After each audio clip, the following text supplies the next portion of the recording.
Dans un petit village d'Afrique, le soleil s'étirait paresseusement au-dessus des toits.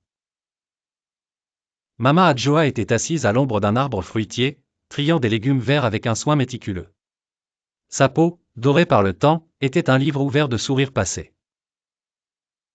C'est alors que Kofi, un petit garçon espiègle et curieux de 7 ans, déboula en trombe. Il avait couru à travers le village, et son souffle court trahissait sa dernière aventure. Ses vêtements colorés étaient constellés de traces d'une matinée bien remplie. Mama Adjoa! Mama Adjoa! Le gombo! Il saute! Pourquoi tu le coupes si lentement? Cria-t-il, les yeux pétillants de curiosité.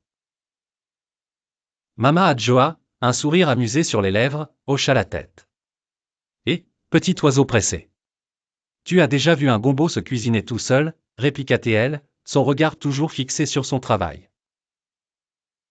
Déterminé à montrer ses talents culinaires, Kofi s'empara d'un gombo et tenta de le couper à toute vitesse. Mais le gombo, vivant sous ses doigts maladroits, s'échappa et roula au sol. Kofi tenta de le rattraper, trébuchant presque. Mais il ne veut pas. Il s'échappe, s'exclama-t-il, à la fois frustré et émerveillé. Mama Adjoa, sans cesser de travailler, murmura avec sagesse, MMM. Vraiment? Le gombo est un légume qui sait attendre.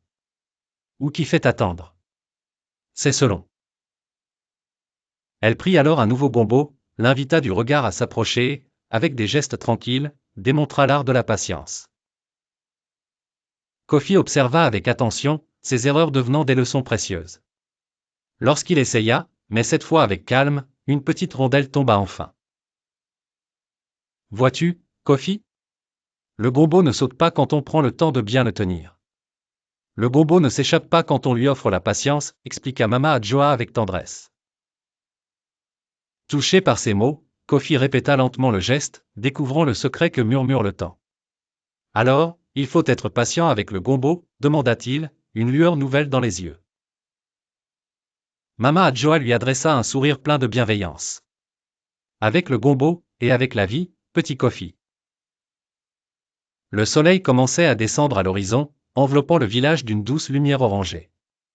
Côte à côte, Mama Adjoa et Kofi coupaient les gombos, unis dans une leçon vieille comme le monde.